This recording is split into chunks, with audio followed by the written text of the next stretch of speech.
That's a good thing. 80 million years ago, man walked from Africa through the Middle East into India. And 70 million years ago, the first human settlements formed in the south of India. Scholars say that every non-African can trace their roots back to southern India. So we are all related. You can tell by looking at me. 65 years ago, a young British doctor came to India for work. It was here that he met a young British researcher.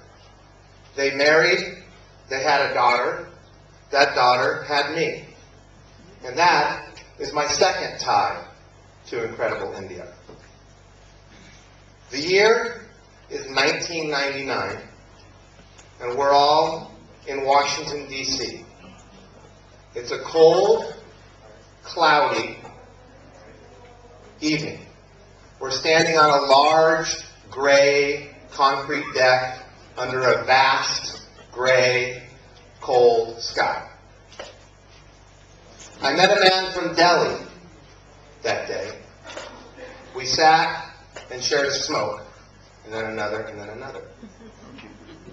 There were 400 people milling about on that cold concrete slab. Yet I spent the entire evening with the man from Delhi.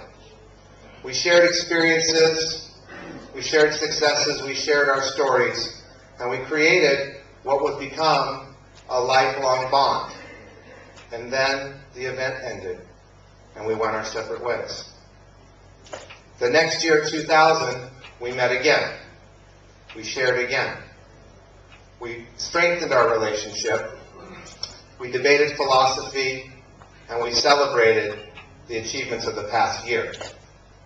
In 2002, we met yet again, this time in Switzerland.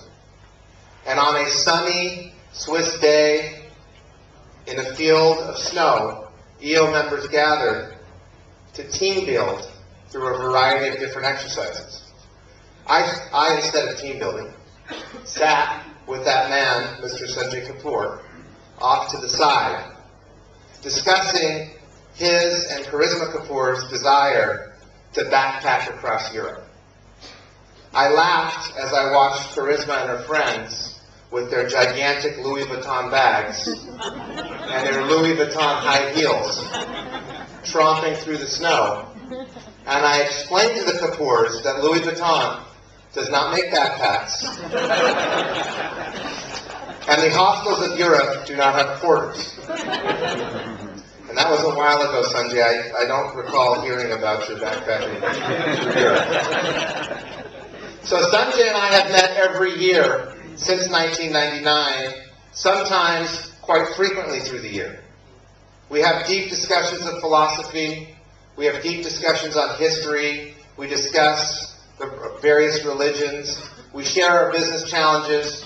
We share our personal triumphs and our challenges, and we support each other. Although we're 10,000 miles away, we've become the best of friends, and we support each other through good and through bad. This, for me, is the magic of EO.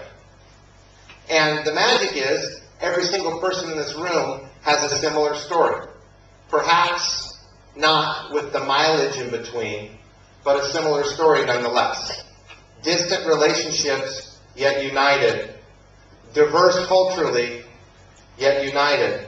Celebrating success, creating value through the uniqueness, and supporting each other's passions. We all have that. The moral of my story is although we may be across borders, the borders may be from state to state, the borders may be from country to country, we can still change each other's lives, and we do.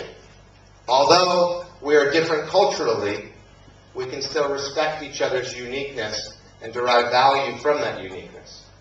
Although we may be on the opposite sides of the world, we can still become best of friends, like I am with my brother from another mother.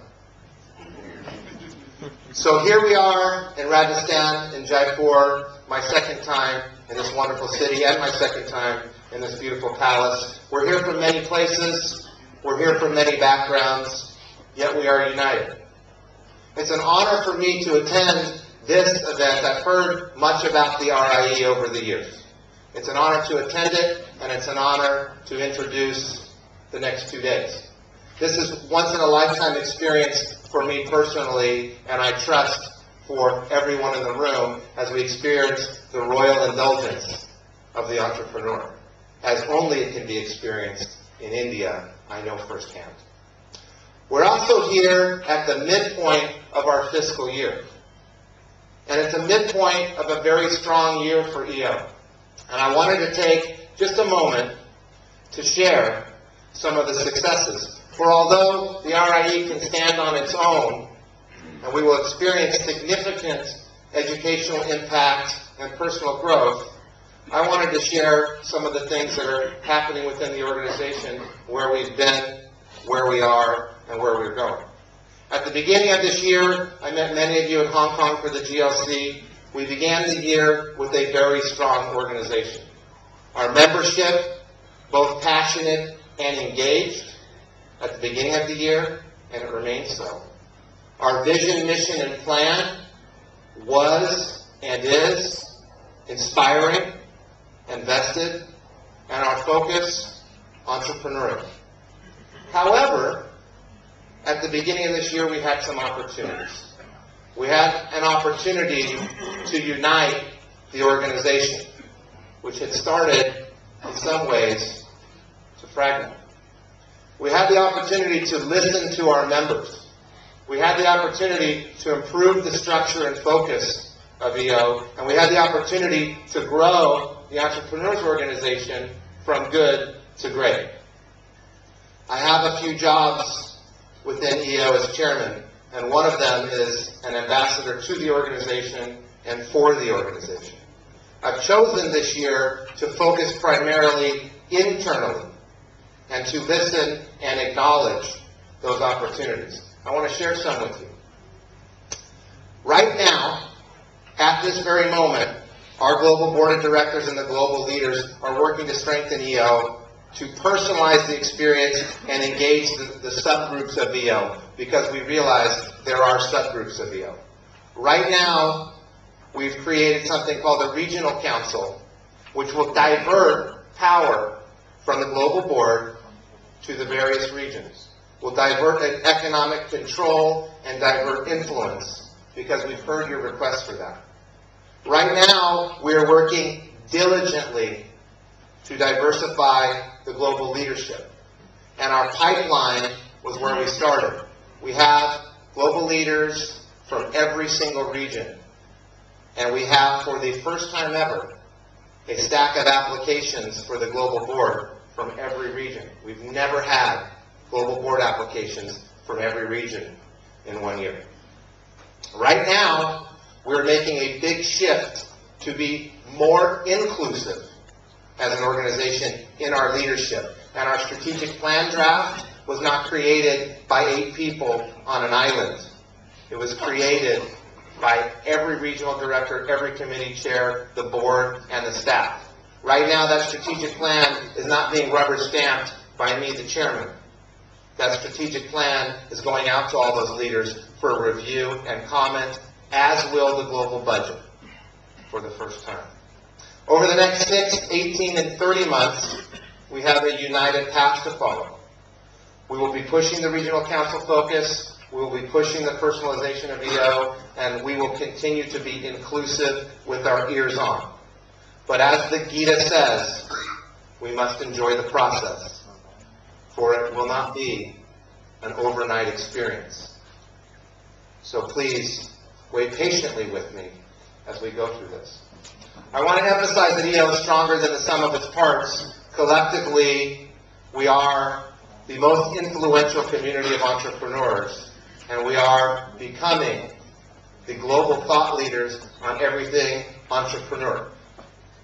I want to thank some people in this room for their diligent effort. First, I'll thank our sponsors, for our sponsors really have made this event possible and have contributed immensely to the success of the organization. So I'd like to give the sponsors a round of applause, please.